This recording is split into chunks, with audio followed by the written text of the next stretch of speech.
to Athletics LLC with Lamar, Lucious, Big League Chew, and my man Clyde. You're about to be schooled in all things track and field. This is experience. Yes, sir. We are talking past, present, future. Y'all listen up. Let's go. Happy championships, everybody. If you know, you know. Basically. If that is a telltale going into prelims on the not two coasts, mid country, and then on the other coast. What can go wrong will go wrong. What can go good will go really good, right? That's how we usually hear the stories coming out of these next 3 weeks, I guess it would be. So, as always, welcome to another fun episode of Athletics LLC. Season 2 started. The feet are on the ground and we are running really fast. So, go ahead and get the night started. Sir Lucious, how are you tonight, sir? I am well, my dear. How are you? I am well. Bored at home, not at a prelim, so I'll make it, but I'll live vicariously through the two of you in my corners there. Yes, Lamar, transfer portal Huffins. How's the portal, sir? I just really wasn't happy where I am, and I felt like the grass is greener. So I'm going to consider my options over the next couple weeks. And, it was obviously my coach's fault. And, my parents said that this was what was best for me. So I think I should consider it. And, I'm sure that, I'll be good on the end. You'll make the right decision, I'm sure. I'm sure. Clyde, help this man. How are you tonight, sir? I'm out in Texas just trying to survive in advance. Oh, I like well it. played. I like you. I like you a lot. Very well I love played, it. young fella. Right. Well played. Well, to our two other counterparts, Lamar not included, best wishes to you and your squads this weekend as you compete. Get everybody out that you can in the next step. And we look forward to hearing all the updates and whatnot on social medias and texts and phone calls, but we'll get that part out of the way first before we forget. Lamar, I'm sure shares the same sentiments that I just delivered to the two of you. So let's get our good luck. Yeah. He basically just threw you 2 fortune cookies and said, have a day. I did. Go get them. Let's get the night started. Track is back. Man, I laughed during the weekend of results because track is back because it did this like it really is back, right? The last few weekends, it's just been linear.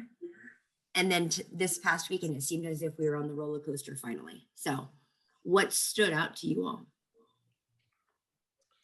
I think we should start with, and I think we'll let Lamar take this one. Mr. Krauser got busy again, did he not, Mr. Transfer? It's this was a funny one, right? So I'm not going to mention the mark yet because that's going to be the thing I'm going to talk about. But there was a mark that happened, which caused me to call my buddy who was coaching at that meet.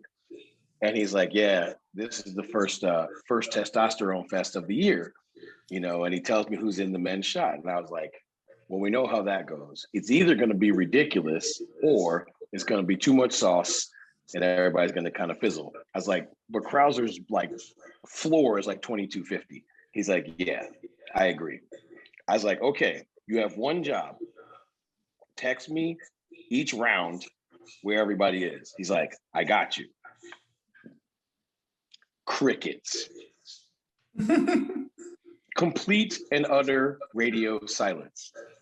So I'm like, all right, well, I'm thinking too much sauce, right? That happens. Like nothing happened, whatever. I come back and I get a text from, and she's like, Krauser 2303, right? It was like Krauser 2303 question mark. I would never get left out in the dark. So I'm like, I'm not sure, but I'm supposed to be getting updates. Return text says Krauser 2303 exclamation points, because the question mark was a mistake. I was like, well, what in the is going on? I then immediately get a text from said coach, hey, my phone died, my bad. Krauser 2303, and like it gives me like the results of the whole meet. I was like, bruh, you had one job. You had one damn job. Yeah, like, I mean, listen, nobody's ever a lock, you know, going until the Olympics are done, right? But I'll say this, if Ryan Krauser was a stock, he would be as safe a stock to bet on as like IBM used to be back in the day. You know, like this is literally a just add water. As long as he doesn't foul out, he's going to throw 2250 or further, which means you're going to have to go truly deep into the well of your greatness to push him off the platform. Well, didn't Kovacs throw around 22? 20, yeah, high. I think it was like high 21s. 73 and some change. Mm-hmm. Oh, there were 2303 is nice, a, yeah, you know, 2303 is a nice crazy throws. neighborhood. There were nice throws in the meet, but you know, kind of got dwarfed out. Yeah.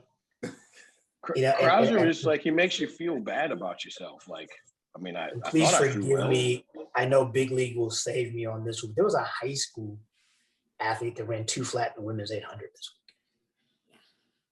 I have no idea what her name is. I have no idea where she's from. But high school athlete ran 2 flat. Oh, there wasn't it since somebody jumped 6'2" and some change in the high jump this weekend. Yeah. Okay. I would like to complain. Uh-oh. To start. Okay. I don't, and I'm going to lean on my elders here to give me. To give elders tonight. I mean, you're always my elders.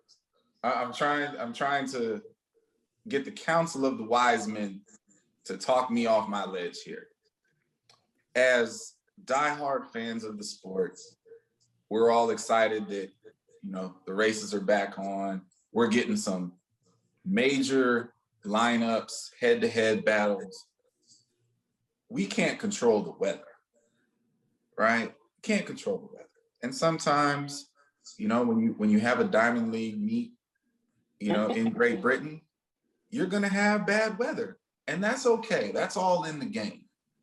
Why in the hell are we still running races on purpose into headwinds? I don't understand it. We have done it on the pro circuit in this country this year. We got athletes flying to Texas and then running into headwinds. Why are we spending money to fly ourselves to get a race, and then the people running the race are like, oh, it doesn't matter, run it into the winds?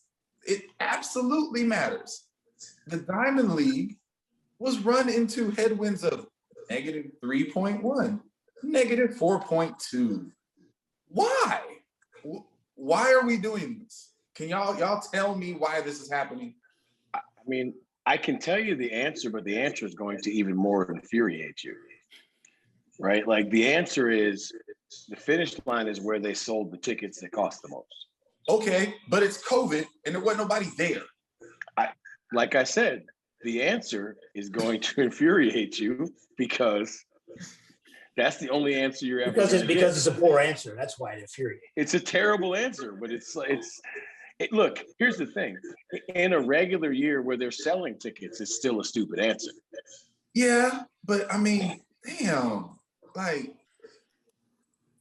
this is just one of these things that just it bothers me. It's one of these we can't get out of our own way.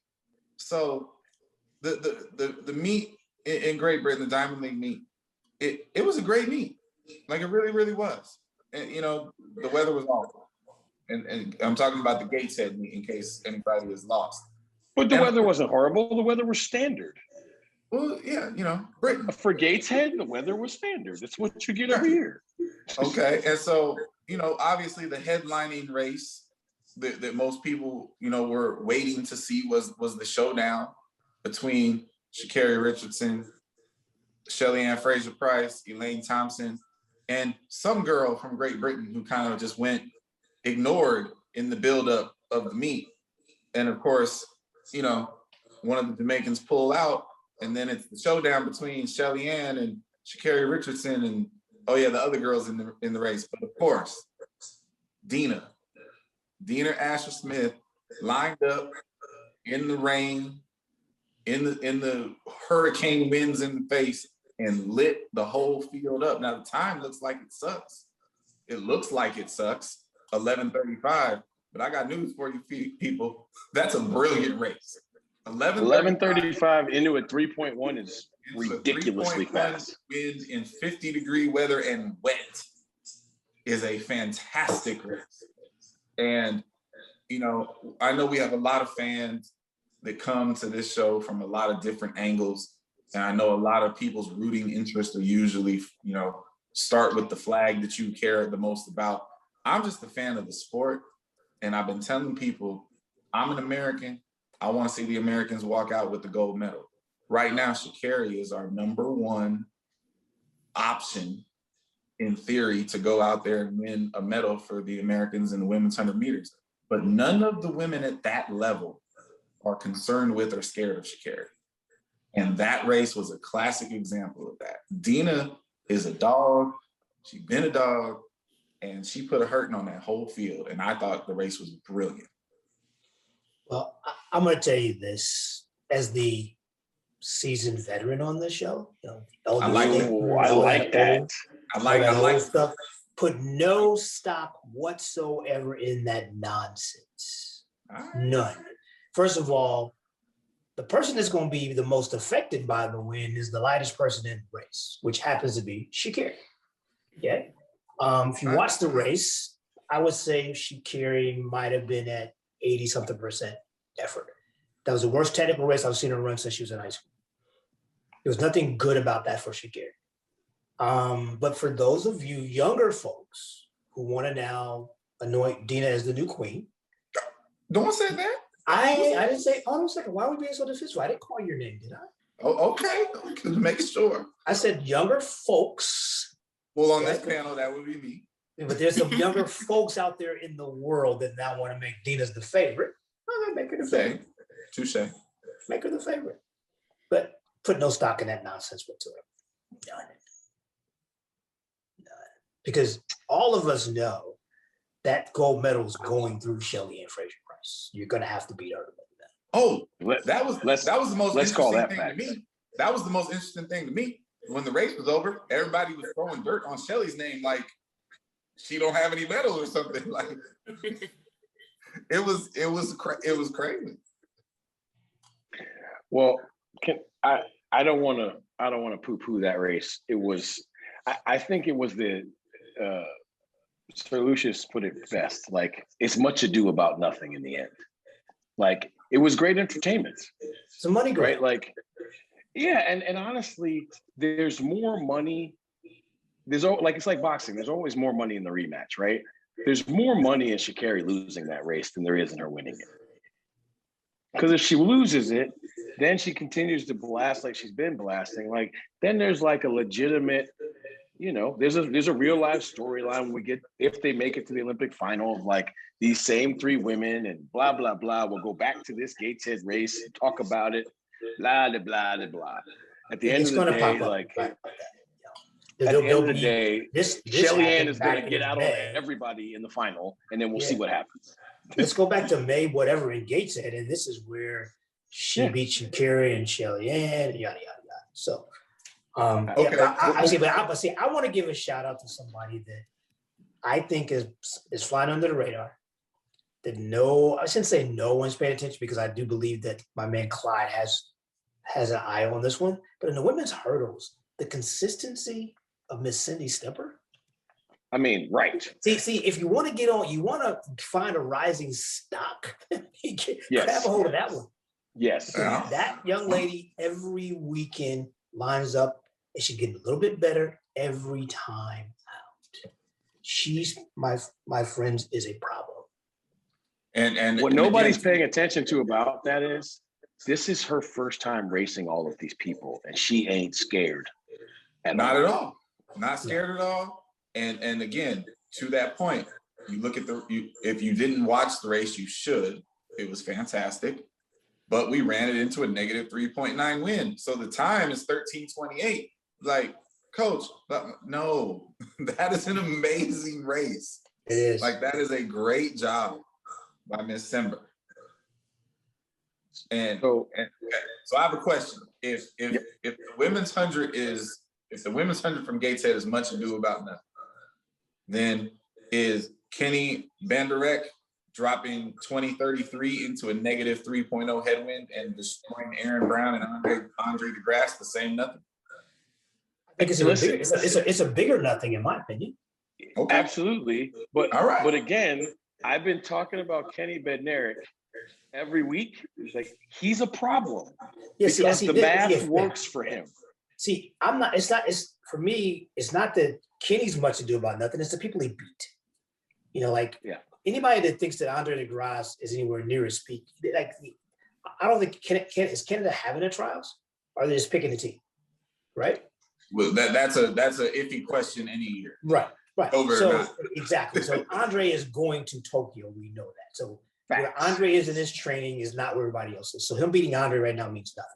You know, we know Andre, we know Reina. Andre is not peaking. Andre's money grab, right?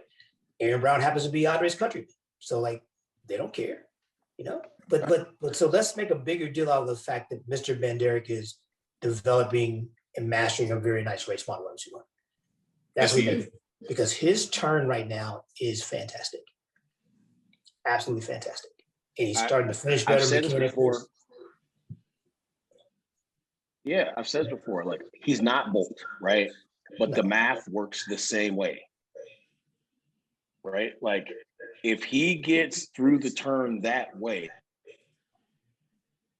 he's problem down the straightaway because he is so long.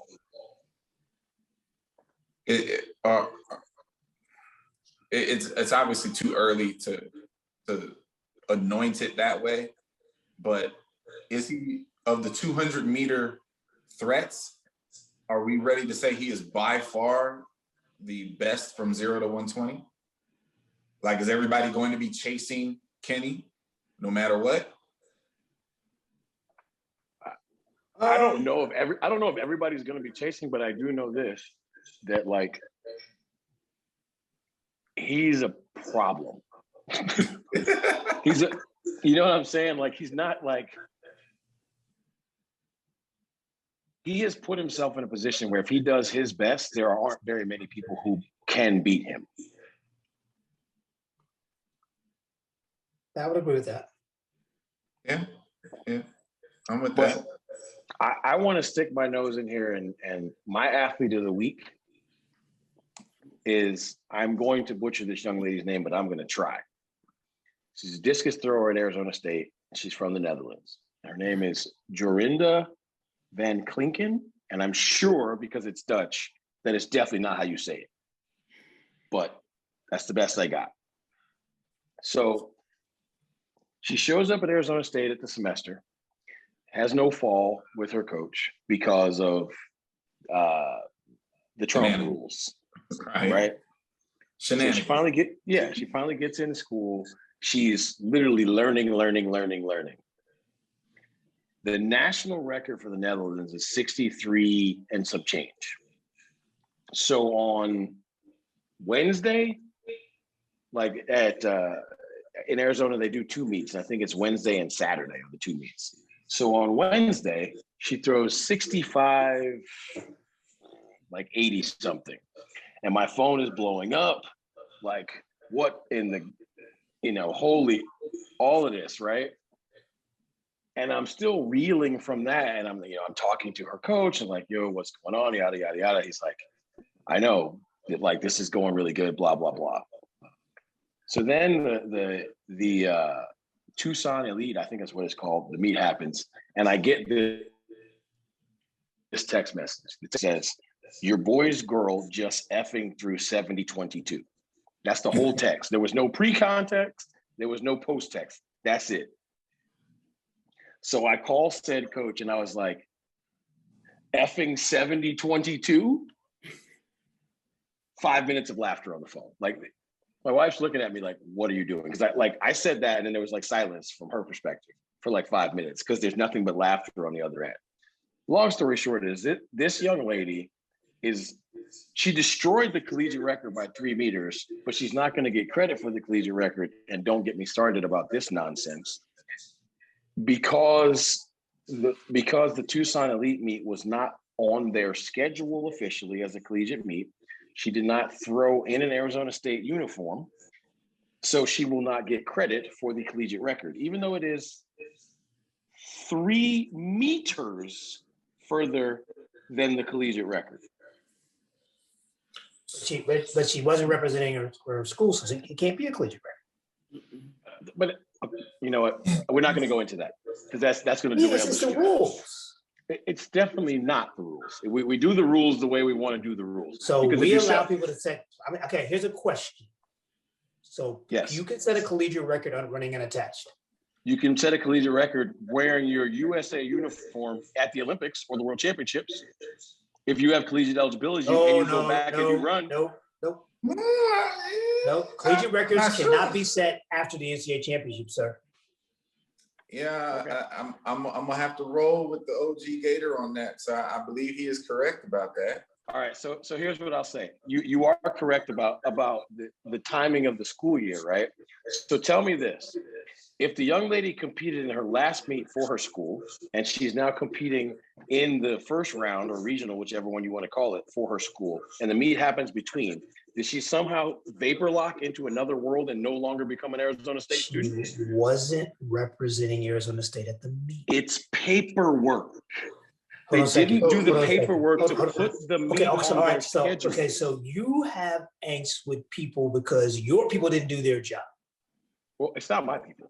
But either way, well, no, I'm going to give this young. Because you're up on your soapbox, tuning in. Because I think it's ridiculous. I'm not going to get into this nonsense. It's not okay. nonsense. But wait, my question is this. My question is this. Because it's in between, why wasn't she representing her school in that moment? Because they didn't. I don't want to throw anybody under the bus because I mean, I know exactly what happened, but long story short, you're upset. I'm trying to figure out if you're righteously upset or not. I am righteously upset. No. The meet could, yes, like it. Listen to me. The meet could have been put on their schedule, but was not. All right, so then end the discussion. Yeah. Anyway, I'm going to give this wonderful young lady, my athlete of the meet, props because what's her name again? We're going to go with Jorinda. Okay, well, it's Jorinda. I want to commend Jorinda. Is that what you said her name is? Right. For an absolutely wonderful performance. Yes. And will go down as the furthest throw that's not a collegiate record. So well, she'll probably throw further at some point, right? But at the end of the day, and that was gonna be my next. That was gonna be my next thing. If she just did it, then okay. So we're gonna go back to the opening sentence. Was she just got there in January? Right. So we're going to assume that she's not going to leave and never come back, right? The best part to me is she took her national record from 63 meters to 70 meters in 1 week. So it would have been a much better conversation if you had talked about that. I was trying to. No, you were not. No, you weren't. He's never got there. You were trying to go around. You went around the block like 9 times for no reason. You know what? You can say whatever you want to say. So, of course I can. I mean, it's it's a free country. That's my check. And I want to give a shout out, and I'm sure Big League saw this as well, that we missed last week that Jasmine Moore jumped the Olympic standard in the triple jump. So we're gonna roll with that one, and then I'm gonna move on to the Adidas meet because I wanted to get to that. That nonsense you're doing right there is not good. So wow. I really want to give a shout out. Isaiah Young, brilliant performance. He looked good. He looked brilliant good. performance. I'm just going to challenge Isaiah to man up and do it when it counts at the trials. That's all I gotta say. That, no, And Isaiah knows me, and he had no problem with me saying that to him. Okay. hey, that Because if you run like that at the trials, that's 980 something. and that's always been the issue, that was right? that was a you know I'm sure Dennis was pleased with that run, but I think Dennis would agree with me that Isaiah has to step up and do that when it counts. And that's always been the issue. Isaiah, in multiple years, looks really ready. Yeah. And then he's got to man up and do that. He took it to Noah pretty easily. Yes. I mean, I think the performance of that meet for me was Sean A. Miller Rebo. My goodness. I mean, so what 208 like it was. So I mean, listen. Obviously, the Adidas meet, you know, the Boost Games. It's a wonderful event. Looks great on TV, but it's the whole, you know, it's a gimmick event, right? It's a street race. It's a 200 meters in a straight line. Like, she dominated that field. I mean, my God. What do we lend anything other than the domination of the field to the extended 150s and the extended 200s? Like, can you really extrapolate anything useful? Yeah, the only useful thing I saw that I looked like she was jogging to me. That's what I. So then she was jogging. Oh no, yeah. Yeah. So I mean, so I don't take anything that it wasn't the. I mean, the time was nice, but it was the lack of effort, maybe, that it took to run for the 208. That's what I'm saying. You know, the 150 means nothing. The 150 is like a 300. Like, it means nothing. Like, you can run a fast 300, that means you can run a quarter. Just because you run a fast 150 doesn't mean you can run a 200. So, I mean, the 200s were nice to see. It was nice to see, you know, the folks that ran well in those. I thought that Kenny Harrison, Skinny Kenny, as we love to call her, that was a nice run. This was a very nice run. You know who else had a nice run? And I don't think anyone here had this thought. I certainly didn't. But there's been some chatter out there about, you know, when will Aaliyah Hobbs run somewhere other than at home, and what will be the issue? Well, she stepped out there in Boston and ran pretty damn well, 11:05. And, you know, you can say, oh, 11:05 isn't what I'm like. Look, she dominated her field. Okay. Gabby was second in 11:16. Morla was 11:17. Daphne Shippers was 11:38. That's not going to get it. And Ahura was 11:44. So Aaliyah Hobbs stepped out and dominated that field, and that's a good field. And the big problem in that race is the young lady at 11:16 Gabby, because that 21 seconds is coming. Oh, no doubt, no doubt. Yeah, she looks. You know, her acceleration is better. We've seen her top end at the end of the race, so when she runs the complete turn, she's going to run a phenomenal race. And I took notice of this. I'm sure someone will email you with the dissenting opinion. The other thing from the women's 100 that I found really, really interesting, Kiara Parker ran 11:07, dominated her segment of the 100 over Ashanti Moore, Hannah Cunliffe, and the German. Like, you know, Kiara Parker, like, a lot of people don't really pay attention to Kiara Parker. They probably should. Like, the women's 100 is a wide open field at the trials. And, you know, anybody that claims they know who's going to be in the top 3 is lying, including us, who were taking our best shots. But it's wide open. And that's a young lady that has a lot of talent, and she's trained and she's coached well. And it would not surprise me at all if she ended up, you know, sneaking in and taking a spot. Like, that was a really good race. You know what my takeaway from the Boost meet was? 2 things. One, I found it interesting that there were a bunch of Nike athletes at the meet. That's never happened that I've seen. There were a lot of them. Yeah, there were. And so I just thought it was interesting. Not, you know, I don't know if that was like groundbreaking, but it was interesting. And 2, like, Grant Holloway looks very Ryan Krauser-esque right now. Like, he just looks better than everybody else. And I'm not trying to put you on the hot seat. I'm just saying, like, right now, he looks like he's running a whole different event than everybody else is running. Well, yeah, I mean, he absolutely is. Like, He just is. I mean, here's what's not supposed to happen, right? The guy taking 7 demolishes the guys taking 8 to the first hurdle. And that is absolutely happening routinely every week. You know what? For me, and this is, track nerd stuff, it's not even about the 7 versus the 8. And I wish more people would realize that. It's what he's doing after the 7. Like, for sure. If you look at it like 100-meter race, at 10, he's gapping people to 30. And there's things in his way. It's really weird to watch, and it's definitely rude what he's doing. It just is. It looks like he's running a different event than everybody else. So, that has to be fun for Lucious. But yeah, it's fun, it's challenging, it's a lot of things. It is.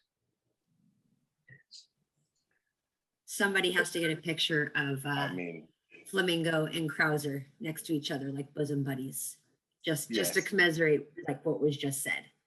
That'd be a fun picture to see. Can I ask I don't even mean it that way, but I mean, I really don't. I really don't.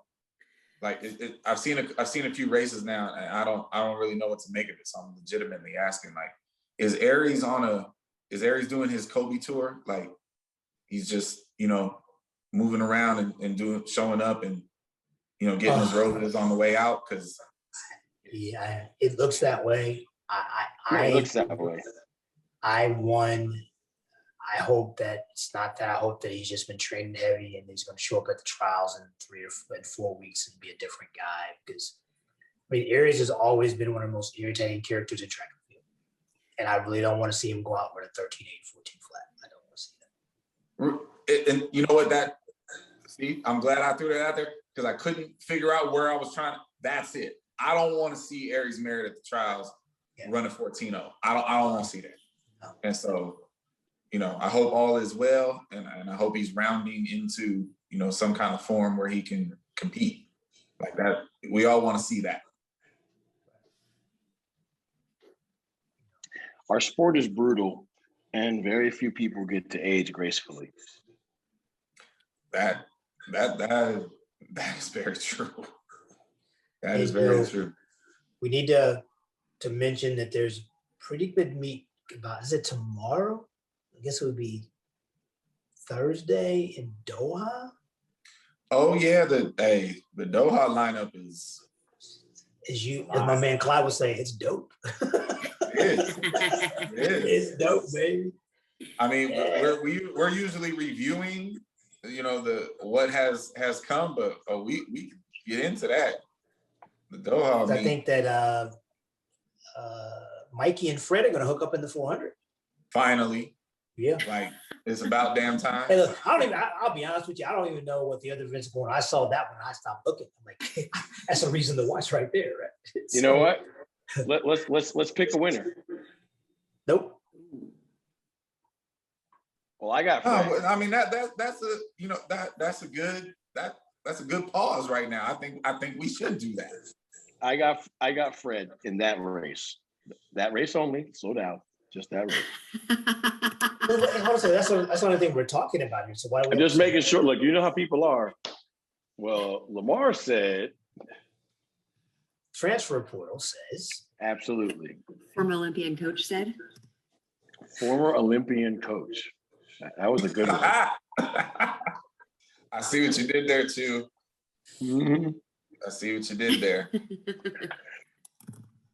We're gonna let that dog sleep so that I can stay, calm. I am not gonna pick a winner. I'm just excited to watch.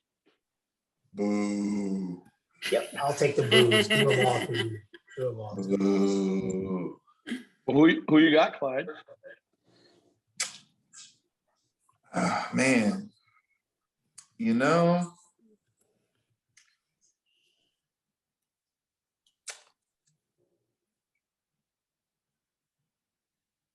I'm gonna take Mikey. I wish. I mean, I for wish the I record, had, this is the first time I bet against Mikey. I wish. It I wish is. I had. I wish I would know. I'm sure it's out. I haven't really looked at it. I wish I would know the lane assignments. But I'm gonna take Mikey. However, I bet you Big League's gonna find those for you here in a second, if they're available. However, let me say, so we don't do. So at least I am not guilty of the same thing that I accused the random public of doing in Gateshead 100 meters. Karani James is in the race, and let's not act like he's not in the race. Karani James could absolutely beat both of them in this race. I mean, these are facts. 100% could happen. You know, speaking of Karani James being overlooked, we did overlook the fact that we finally did get a Wade Van Niekerk sighting, and it was a touch alarming. Yeah, he didn't look very sharp. He didn't look like he had his usual gears, and I know he felt something in his hip, I think they said, and he pulled up. But he didn't look like himself. And I don't think he's been here very long. So I'm sure he's a little loaded up with Lance right now. So I don't put a lot of stock in that right now either. Key's another one that doesn't have any trials, anything like that to worry about. So but to credit, he did not look like the way we're accustomed to seeing. So And so and this is just a kind of a weird timing of when we shoot these shows weekly. Literally a week ago tonight, wherever whatever time zone you're in, the other pro meet from last week was the Ostrava meet, which had a lot going on in that too. Like the whole one of the reasons that everybody's geeked up to see the Norman versus Curly race, other than the fact that there are two top 400 meter runners, is Fred Curley's been doing all this world-class short sprinting all over the globe, including in Ostrava, running a win legal 9:96 and beating Justin Gatlin and Andre DeGrasse head-to-head. Like that grabbed a lot of attention. And, we couldn't speak about it last taping because as we were taping, it was literally happening. Like that meet was really, really interesting as well. For me, circling back to the Kenny Bednarik issue is Fred followed up that 100-meter beating of Justin and lined up for the 200 and got his head busted by Kenny. And if you would have asked anybody going into that meet what the result would be, everybody probably would have took Fred to win the 2 and lose the 1, but he won the 100 and lost the 2. So, like, then this is what I'll tell you. And again, the old guy, right? This is why it's interesting for me to see what Fred does in the 400, because the 100, in my opinion, has never been an indicator of what you can do in a 4. The 2 is a much better indicator, and he's run 3 or 4 200s, and he's 20 something. Not that that's not fast, but it's not alarming to anybody else in the event. I've talked about this before, and we talked about this a little bit when it came to the whole, will running fast in 100 lead to a fast 400? I think if you're running fast in 100 while trying to train to run 43 or 42, it's a good thing. But if you're trying to run 9.9, that's not going to help you run 42 or 43. So we'll see what happens. In that same meet in Ostrava, and this is why I threw out the Karani James. Karani James, I don't know if it was his opener, but I believe that it was 44.74. I do believe we mentioned some of this stuff last week. Yes, we did. All of this stuff we talked about Ostrava last week, sir. Okay. Being the youngest person on the panel, you should not have the worst memory of the panel. I feel like I don't remember that, but that's all right. You don't remember us talking about Christian and his injury? That happened. You know what? This is probably what y'all was talking about while when he I was trying to driving. get new Wi-Fi. Oh yeah. Oh, That's right. what happened.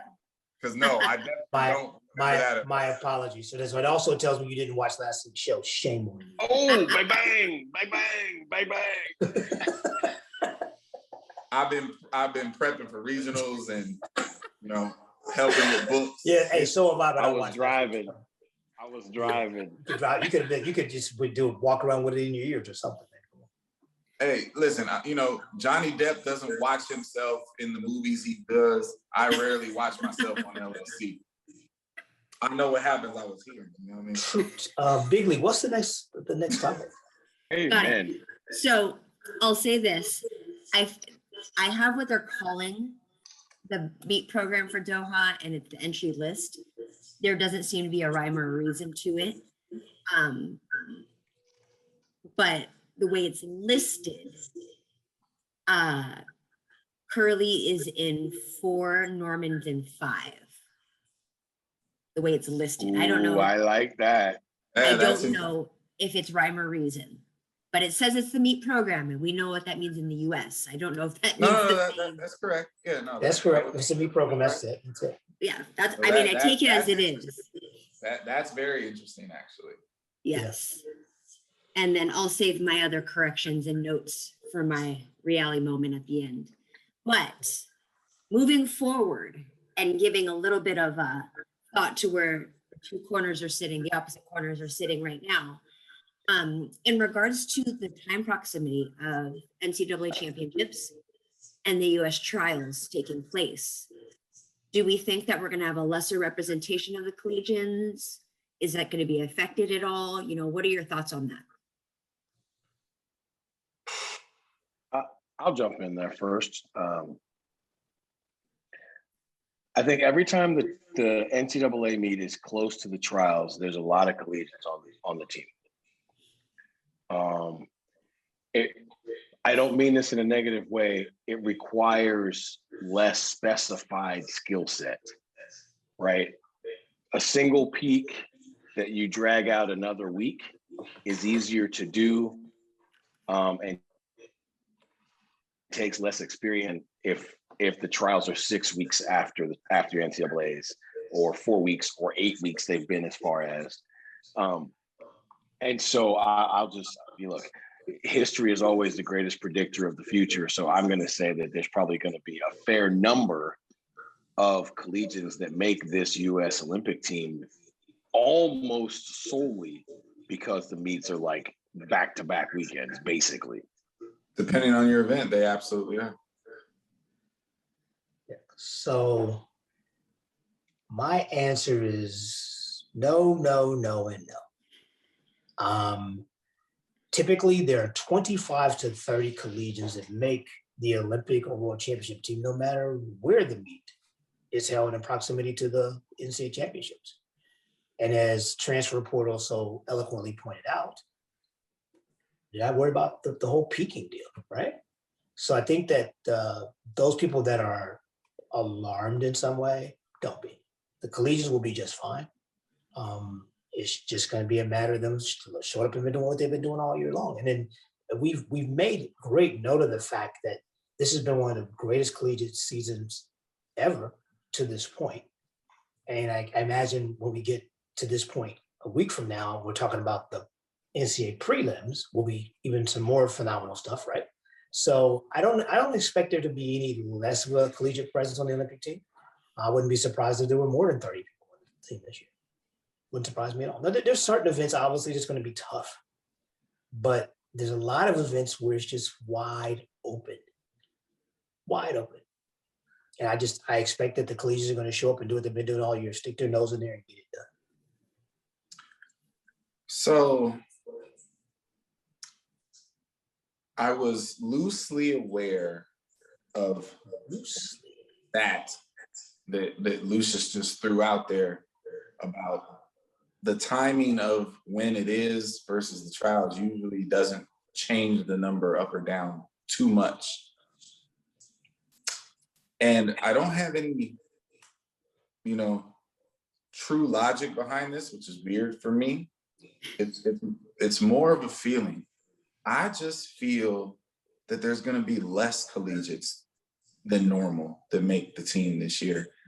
And I think that's because the American pros have had to suffer through COVID just like everybody else.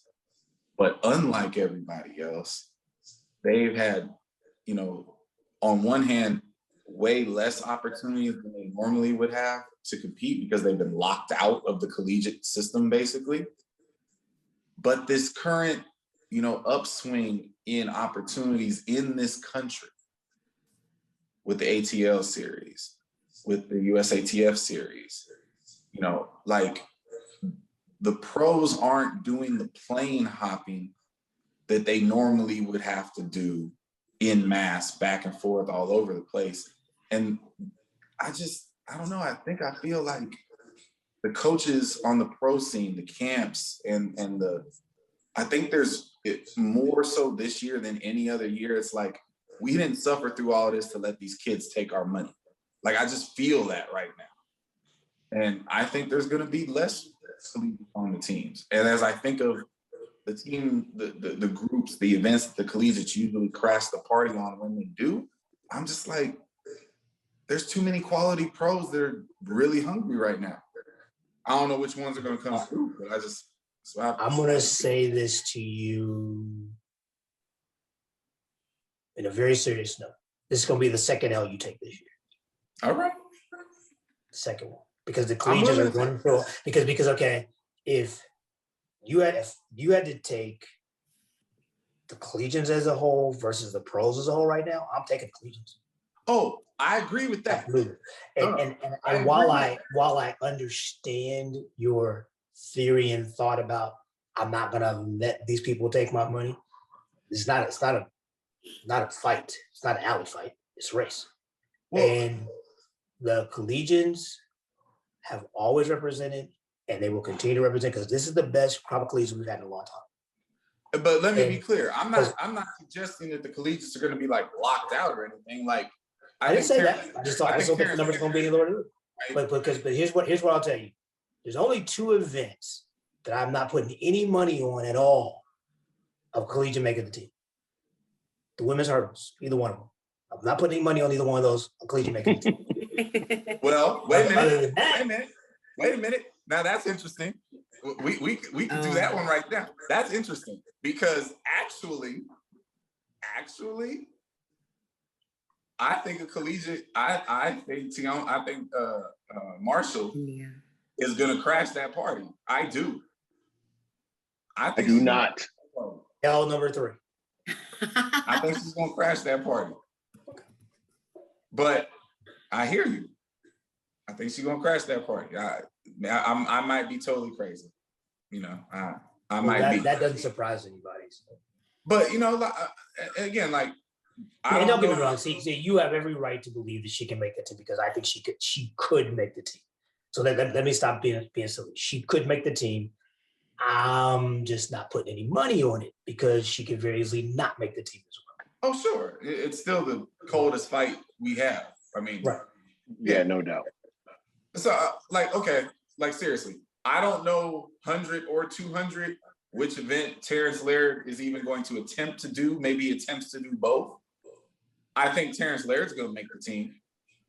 But after him, in either of those events, I don't really see it.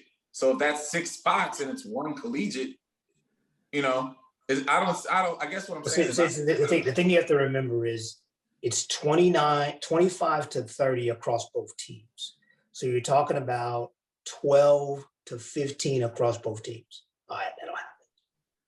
I got you. And I could totally be just thinking about this in a on the track issue, because we all have Javon Harrison taking at least 2 spots. Maybe he'll decide to triple jump or something and take 3. Whatever. So I think that's the thing is, like, don't look at it as there's going to be 25 collegians on the men's team. There's only got to be 12 of them to make it. No, yeah, I got you. Yeah. That's fair. So that changes the whole conversation. I can think of 4 or 5 collegiate men that I would bet a lot of money are going to be on the U.S. Olympic team. Throw them out there. Nope. You're not trying to catch an L. Throw them out there. We agree on 2 at least. I know you agree on Laird and Harrison. I'll just say that I think the field events are going to be a collegiate haven. Well, I think the field events are the events most ripe for this to happen. I think the men's pole vault, the men's long jump, the men's discus are ripe for the picking by collegians. Fair enough. Can we? I don't think Lamar would cop to this, but I think when that question is presented, the end of NCs and the start of the trials, I think when people hear that question, their brain immediately goes to on the track. And that's probably wrong, but Definitely. but But that see, here's the whole caveat to this. It's like, you know, everybody wants to have this discussion about the collegians being tired, all this stuff, right? Okay, that's crazy. Like these young men and young women have been doing this since forever. You know, It's only a week later. exactly. yeah, the fatigue And that's a good thing because, you know, Yeah. I believe if you go back to 19, when the collegians had 6 weeks to rest and had a chance to not be as fresh or be as sharp, still had 20 something, like 25 or 30 on the team. Yeah, you know what? The collegians are going to show up. They always do. And I'll say this, I'll go one step further. This is the earliest the games have been in a really long time. There are going to be a fair number of collegians that win medals because they only got to be good into July. They don't have to be good in August, in September. Like when I competed in Sydney, that was the end of September and the beginning of October. That's a long time. Contrary to popular belief, there's some pretty good coaches at the collegians. Yeah. Pretty good coaches at the collegians. Well, and to that point, so like so going back to I believe it was 17 in London when the Oregon women just crashed the sprint party, right? I don't really see that kind of stuff happening, and that's mostly what I was like making reference to. Yeah, okay, but there's just the Oregon women don't exist right now. But okay, TT Terry could crash that party. She could absolutely. I'm sorry that she's in my conference. Young lady from Alabama, she could crash that party. Yeah. Okay. Tamara Clark. I think Mo could crash any party she chooses to attend. Well, let's just be honest. I think Mo is hosting the party. Right. She's not crashing it down. Yeah. Exactly. Okay, so yeah, if you're on the track with the women, save the 2 hurdle events, which you want to give Miss Marshall an invite to the 100 hurdle party. I will let you invite her there because she belongs. In the 400 hurdles, nobody gets an invite. Oh no. But in the 1, the 2, the 4, the 8, yeah, they get invites. Long jump, triple jump. I mean, look, let's just be honest. Heptathlon. I don't think this is going to happen, but the women's long jump U.S. Olympic team could actually be 3 collegians. Yeah, on paper, Paper it could be. Yeah, you're right. Right. So, like, I'm not going to say it's going to happen, but like, okay, we got a collegian at over 7 meters, and we got another collegian at 696. Well, the 696 is she's Trinidadian, I think. Oh, that's right. I forget that. Sorry. I don't think they're gonna let us borrow for the trips. Man, we can get her married real quick. Gosh. Oh Lord. Yeesh. Trying to win medals. I know.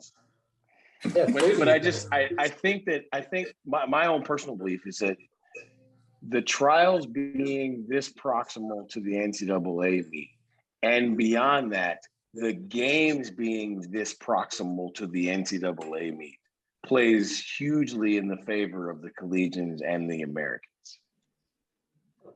Oh, I agree that any collegians that do make the team have an incredible opportunity to go snatch a medal because of the proximity. I agree with that. If the games were in September, that's a much more difficult thing. But to Sir Lucious's point, in the very recent past, we have seen multiple collegians and their coaches navigate that water very, very well. Whereas the narrative was they could not, they would not. How, it's ridiculous. There are swaths of people in our profession that believe the collegiates shouldn't even be allowed to make the teams, which is ridiculous. I will say this. Look, we all know the landscape pretty well about what's going on, but I think we would all have to admit that there's two things out there that are definitely worth watching. One, there are a great number of collegians right now who look like they have a legitimate shot at making the team if they can stay poised through the process. And two, a lot of people have probably already written Noah Lyles off in the 100-200 double. And I think that's a mistake. You know what? We should circle back to that. That's an interesting. That's it. You're right. People have. That is a trending conversation all over the place, right? I don't think anybody doubts Noah and the Deuce just because it's Noah and it's the Deuce. Oh, but there's a whole lot of people throwing dirt on Noah's name in the 100, and I can't imagine why, but because he's taking some losses. Who doesn't take losses during the regular season, during training? I think what it is with Noah is Noah looks different this year. Like in the past, like Noah's had like a not very good start, and he's had the best top end speed on the track. And it's always been like, if the race was 101 meters, Noah would have won. And he hasn't looked like that this year. But I always feel like, like people are supposed to learn from their mistakes. Like he's supposed to look different. And again, like I'm never going to bet against Noah Lyles. Like that's just not look. I might go to my grave taking an L there, but until he loses in a race that really matters, I ain't betting on it. I remember having a conversation with some of this panel about how Mikey, there's no way he would ever lose to Noah Lyles in the 200. When they were younger, and I legitimately didn't think it was possible, right? I had seen enough of Mikey that I was like, there's not a high school kid that could beat him. And then it happened, and I was like, you know what? Noah Lyles is the truth, and I need to put some respect on that man's name. And from that day, I have done exactly that. So I don't care if Noah Lyles loses every race between now and the trials. If you ask me who's going to win the trials in the 100, 200, I'm going to say Noah Lyles. Until he gets beat, man. That dude's when it matters, he shows up. All right. Well, let's highlight this period, this cycle that we're in right now. What are some critical mistakes made by coaches going into this championship season? Ones that you've either done or one that you've seen? Well, I think the biggest mistake people make is they make wholesale changes. I remember as a young coach, I remember hearing a coach say, "This is peak week. It's the week of it was a week of the regional championships. So we're going to work really hard this week and get everybody in shape." Newsflash: not in shape now, not going to be in shape. And there's nothing you're going to do this week. This is going to take it another month to show up anyway, right? So I think that the mistake people make is they do too much. They let their nerves, they let their anxiety get to them. Dance with the girl you brought to the dance. Dance with the girl you brought to the dance, or you go home alone, or in this case, you end up sitting in the stands. So there you have it. Do the thing you did to get there. I've seen coaches for years like I always say get too emotional. What I really mean is that they're reactionary. Like, it's pre-meet. You can't put up 7 hurdles over the 400s. I mean, you can, but whatever you're trying to fix ain't fixed by 2 days. Like, you can't. Honestly, I've seen this at the international level too, and that's honestly the first time I saw that, it shocked me. Like, if you're at a championship setting and you're trying to fix all these things, it's a wrap. Like, don't be reactionary.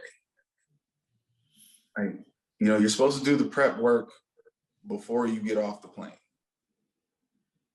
It's just, it is what it is at that point. If you have the type of athletes that are nervous in big moments, you just need to sit back and hope that they have a breakthrough. Like, you're not going to coach that out of them the day before. You're just not. So, sometimes I think coaches think that they have these superpowers that we actually don't have. And at some point, you got to sit back and let the kids run the race. So, for me, I try to be, I try to reinforce the things that we've been working on, try to reinforce the messaging, because once you get off the plane, you're going to win, lose, survive, advance up here and through your execution. I'm not going to come up with this crazy workout once, like, I'm on the plane writing workout. No, that's not going to work. So don't be reactionary. I've literally seen people going through pre-meet warm-ups and the coach seeing something they didn't like and changing, like, hey, no, we're gonna do this. Don't do that. Please don't do that. It's awkward. It makes everybody else uncomfortable. Coaches are watching. Don't do that. Just chill. You can't sprinkle anymore. There's no more seasoning. I firmly believe that what happens to folks in the championship season is DTM. They do too much. Like, look, there's times in the season where you get in shape, there's times in the season where you train, and then there's times in the season where you see what the fruits of your labor have been. And all of your coaching should be mental, not physical. And if I was going to give anybody, young, old, whatever, from a coaching perspective, what to do in the championship season, I would tell them, rest on the 3 R's. 1, rest. 2, relax. Be as relaxed the situation as possible. Don't talk about the meet 9 million times. Don't talk about what can happen at the meet 9 million times. Don't talk about how many points we need to score at the meet 9 million times. And lastly, you actually said it earlier, Mr. Clyde, reinforce what you have been doing, because it got you there. You know what it is? And Chu, thank you for the question, because I like this kind of stuff. You know what it is? Don't put your insecurities on your kids. Don't do that. Ooh, say that again. Do not put your insecurities on your athletes. That is, I thought you'd like that. Like, it's almost a criminal act. The kids are under enough pressure, right? Like, our model, the NCAA model for whatever and we do a lot of complaining, our model breeds the type of athletes that go and win gold medals, because this gauntlet that they have to learn how to run after their conference championships, if you're in a field events at the NCAA prelims, you got to line up and you got 3 shots. That's it. You deliver or you go home. And the people that learn how to emerge from that, the kid that, rises from the depths of the entries and all that, like, that kind of stuff is really hard to do. And the last thing you need is your coach running up trying to reinvent the wheel because they're insecure that they didn't do their job. Don't put your insecurities on your kids. Ooh, I hope y'all was taking notes for that one. Don't be afraid to rest your kids. Learn how to relax. And please, dear God, just reinforce what you've been doing. Don't try, like, look, you can't study for the SAT 2 days before. You got to ride with what you got.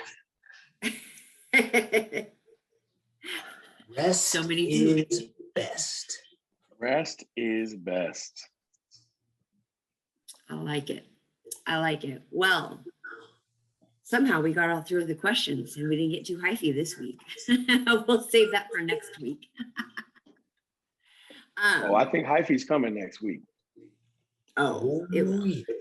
It will. So we transition to rapid fire. And Sir Lucious, the seat is on fire for you today. So, fun though, because I have to keep it fun. You're under enough pressure being where you are right now and going forward. So let me be the first to say that I'm under no pressure whatsoever.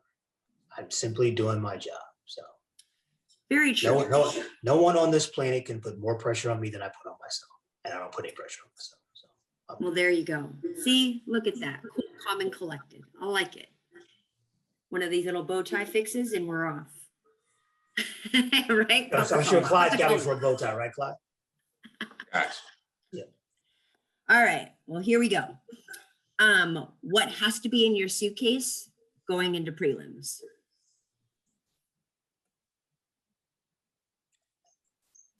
My toiletry bag, I guess. I don't know. It's a good thing to have. I mean, everything I put in there's a must, but I mean, socks, underwear. I mean, am I the only one that feels like Lucious has minions that pack his suitcase? And you should not feel that way. I can tell you that because there's nobody packing my suitcase but me, sir. Thank you very much. My God. I love it. You know what I mean? Oh my goodness. I know All it's right. not true, but man, the thought of it is really funny. Yeah, that's Right. right. It is. It's funny. Lucious standing in his living room. It takes me about literally 10, 15 minutes to pack them. Oh, That's I just hilarious. picture the minions coming into his study. The royal suitcase is packed right. Right. You know what I'm saying? Like, yes. Whatever, man. Oh, That's really funny. On Coming to America. Yeah, exactly. absolutely. Like Absolutely. pedals and all. You're Oh gonna my pay for that, gosh. Clyde. You're gonna pay for that. I don't know how, but you're gonna pay for that. Oh man, yes, sir. All right. What event would you be competing in at NCAA's? High hurdles. I was gonna say, I know this one. Are you an early bird or a night owl? Early bird. Except for on Wednesdays. I was about to say, we know he ain't a night owl. What event did you always want to try but never did? None. I did what I did. There was nothing, no. Like my high school coach tried to get me to try the pole vault. Yeah, right. No. Classic. I could not picture you, Mr. Vanilla. I could not picture you one time thinking of pole vaulting. Well, no, I didn't think it. He thought it. And that thought went like this, right across my. I'm like, Coach, that's not happening. Oh Lord. Do you unpack your suitcase at the hotel or do you pull out items as you go? Unpack. Yes. Do you golf in your off season, whatever that's supposed to be for you? Yeah. Do you golf? We'll leave it at that. Do you golf? I bowl. I say bowl. I bowl. I know, but remember, I'm exposing Sir Lucious to the rest of the population, not just. Well, see, okay, so I'm not a golfer. I'm never going to be a golfer. I don't want to be a golfer. And that's kind of where it lays right there. I mean, I have no I interest would in pay it. money to see Sir Lucious on a golf course swinging golf clubs. How much? I how would much money pay you got? hundreds of dollars for sure. Hundreds. Do I, For do, sure. do I get these profits? I mean, we could discuss it. How many rounds do I have to play? Oh, just one with me there taking video. That will be enough. So the round being 9 or 18 holes. 18. I get a golf cart? No. Of course, you get a golf cart. I'll drive. Of course you get a golf cart. In Thank you. Florida, you're gonna die. Exactly. So I mean, I might do it. Oh It'd be pretty ugly, but I might. I'll be like there it. for that. Everyone heard that one. All right, last but not least, who's going to narrate your 30 for 30? Say again? Oh, Who's going to narrate your 30 for 30? Yes. There's only one answer to this. Transfer portal. Oh, wow. That is definitely not the answer I thought you were going to give. that's no, boo. No. For me, I thought for sure he was going to say Morgan Freeman. And that's the answer. Is Morgan Freeman. I was like, but that's gotta be the I couldn't answer. resist that one. That's Morgan Listen. Freeman for sure. Morgan If Freeman. if I click on the 30 for 30 and I hear Lamar, No, I would no, tell you because that. he could not do it because we would never get through it. No, Oh my Not God. the voice I want to hear. Morgan Freeman. Really? You just hating on my voice now? My man Morgan, he's got me. But I was joking, totally, folks, joking about the transfer. Oh, Sir Lucius, you Michael have Dwayne survived. Holloway was a young man in Ohio. Oh my gosh. Yeah, not at all. Oh yeah, it would be perfect. Morgan Freeman would be perfect. So now I get a question from Yes, now your two compadres have their deliveries for you. Oh man. You know what? I'm going to ask a question I have been meaning to ask you for a long time. Uh-oh. What is your ultimate coaching goal? Ah, my ultimate coaching goal is to improve the lives of young people. It's not about performance as a whole. Some of the most satisfying moments have been changing young people's lives. You know, the athlete that comes on my campus that's angry and disgruntled and leaves a lot less angry at the world. The athlete that comes on the campus that's doesn't have the interest in getting a degree and gets one. So my ultimate goal is to change lives. As I like to say, we grow grown people. That's awesome. So all of you who watch this show who now feel worse about yourself and your own answers, I'll join that group as well, because I absolutely feel like a child now. That was there's a reason that you're called Sir Lucious. Look at me. That was impressive. so we then all continue to learn from you. I'll give you a lighter one, I guess. Since we are in the midst of the preliminary rounds of the NCAA championship, what event do you believe to be the most consistently chaotic? Where if you're looking for chaos at the prelims, where can you usually find it? Well, see, so I'm glad you said that, because where the chaos. Well, first of all, typically it's going to be a field event. A long jump can be chaotic. One of the throws tends to be chaotic at times, but the event that most people are going to say is the most chaotic is the 10K, but it's not really chaotic because there's so many people that just go jog or run fast enough just to make the meet and then come to the meet to make the next meet. So if you're going to look at it by the numbers, it's probably the 10K, but I would tend to say it's one of the field events. And we're going to delve a little bit more into that next week, folks, so tune in. It was a teaser. I like teasers. Right? Oh yeah, I knew where you were going, and I started to go there, but I'm gonna let that stew a little bit for a week, and then I'm gonna go there. I like teasers. I'm gonna go all the way there next week. Oh, Let's go. I like it. Awesome. Before we go to our heartbeat props, I'm going to give my corrections only because I feel like I want to definitely end on the good note. So the young lady that Sir Lucious was referring to is, and I don't know if I'm pronouncing this correct, Royson Willis. She dropped 2 flat 78. She is a junior.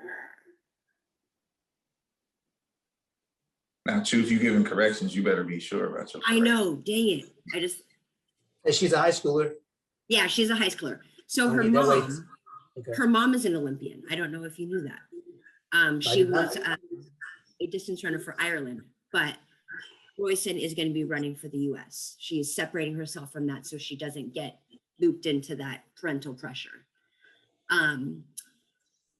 Joe Kovacs threw 22.91 this weekend. That was the exact mark that we were looking for. Oh, y'all shorted Big Joe in that combo. No. I I'm didn't sorry. short. Lamar shorted Big Joe in that combo. Hey, hey, listen to me. This isn't the first time he's done that to Joe. And you know what? Big Joe got beat, so let's not act like Joe was all up in the mix. Okay, it's like, look. Wow, did anybody say he was in the mix? Or did I say? I'm just saying, I don't have hate for Joe. I just believe he's making the team. Are you doing There, that I said it again? again. I doubled down again. Are you doing that again? Gratuitous shots at Big Joe Kovacs. Leave Joe Kovacs alone.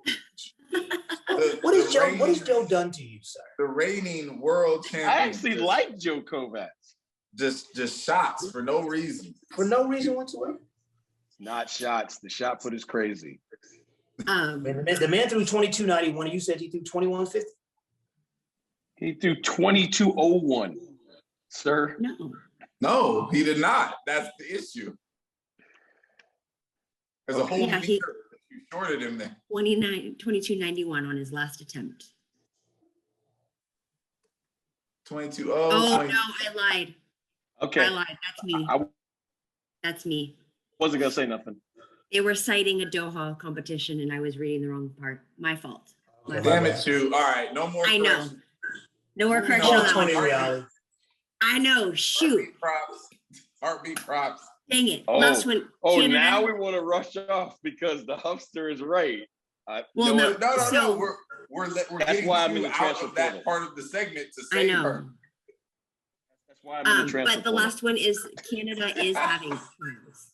Canada is having trials, folks. Canada is having trials in June 24th to the 27th. And I will bet you $7 million that somehow, for some reason, that Mr. DeGrasse doesn't show up at those trials. He will still be on the Olympic team. Hey, Canada, we all have our systems. Canada does what they do. It works for them. It does work for them. It works well.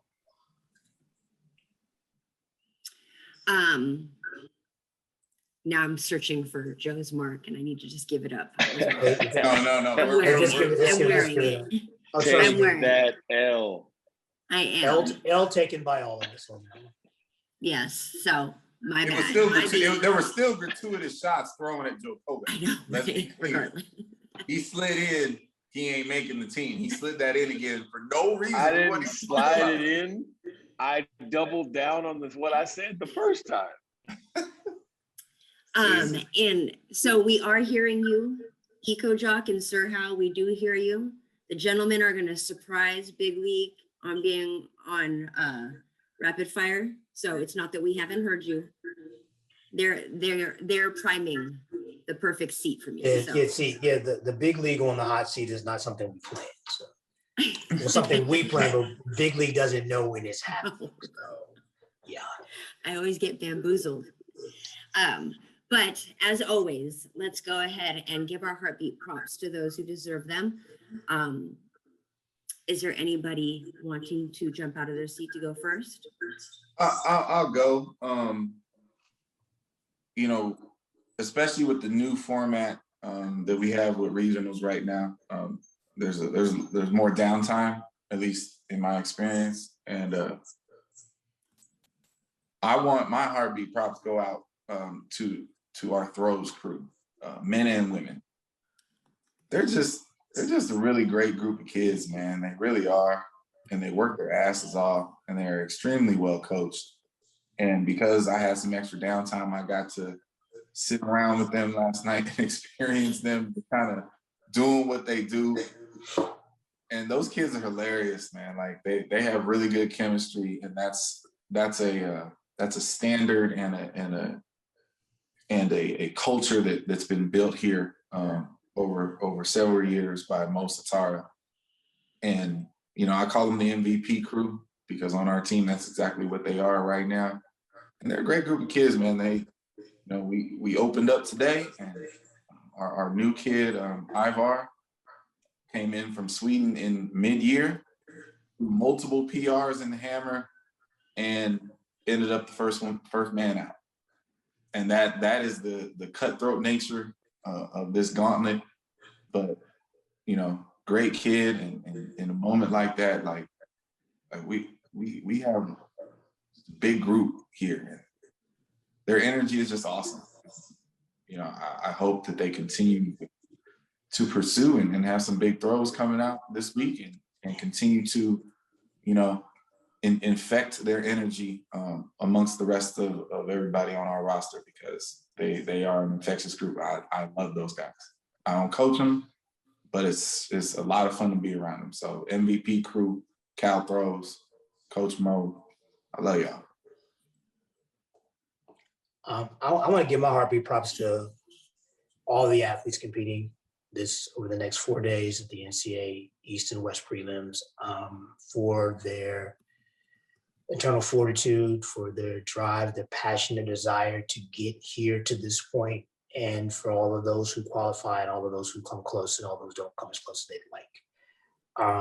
This has been an incredibly fluid journey, I guess we should call it, at times. And I think that the thing that is going to be missed here is that, this was a tough journey for everybody involved. The athletes, the coaches, the trainers, the administrators. This wasn't easy for anyone.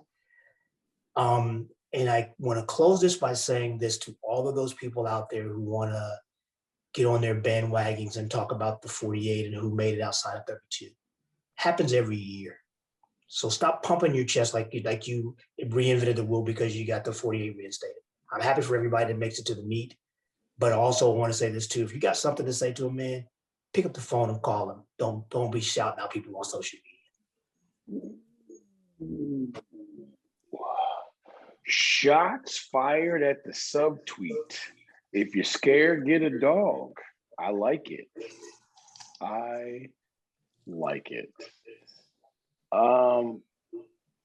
My heartbeat props are absolutely random, germane, kind of only to me. I had a conversation with a buddy of mine, and we were talking about like the toughness of championships to win. And so allow me for 30 seconds to enlighten all of you. The toughest championship I know of to win is the Junior College Baseball National Championship, because the road to it starts the first week of May, and the championship is crowned the very first 2 or 3 days of June.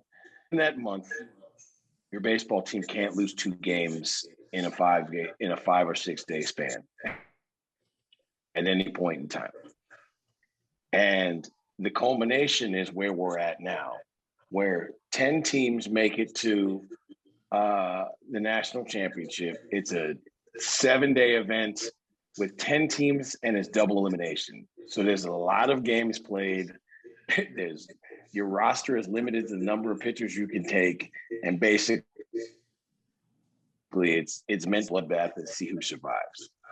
And my props for this evening go out to all the JUCO bandits out there that play junior college baseball, because they know that this is it's a tunnel. They're supposed to be coming out the other side better and going someplace else that's supposed to be better. But to a man, they will all tell you that most of their best friends and lifelong friends are guys that they made friends with in junior college and fought in the trenches with. And it all comes down to the ridiculously brutal finality of the end of the junior college baseball season, right? Like I went and watched the team that had won 46 games in a row and was 54-2. And they were just supposed to skate along, you know, this one last hurdle that they had to go through to get to the national championship. And they met a team that just was tougher. And they got beat for the first time since 2018. And these kids have been number one in the country for the better part of 2 months in their season. And most of them, their junior careers are over. And you have one day to mourn, and then it's like on to summer ball. It's a crazy deal. And I've learned a lot in covering junior college baseball, and I will tell you, as a whole, junior college baseball players are some of the greatest people you will ever meet, and they get it. There is zero pretentiousness. There's a great level of talent, ethic, and at the end of the day, my props go to all of them because I've learned a great deal about athletics from covering junior college baseball over the last 3 years. Talking about the fight and the grittiness of young people, my heartbeat props go out to all the grade school kids who are wrapping up school. And then if not this week, in the next couple weeks, they're not of age to really understand the things that have been going on in the world, in their world this last year, returning to school. Not everyone returned to school, those who chose to stay home, but they've all persevered. And I'm really excited and to an extent curious as to how this year, the past 18 months, give or take, transform them as we get to encounter them directly as student athletes coming out of their high school experience. You'd like to think that the linear progression says that we're going to have a really, really tough group of kids come 2024-ish, being the grade school kids. So heartbeat props go out to that whole population. Way to survive and advance to your next grades. You know, hope you have a great summer and it's not too masked up, but maybe. I know, right? Oh, look at that pretty. Look at that pretty thing. I like it.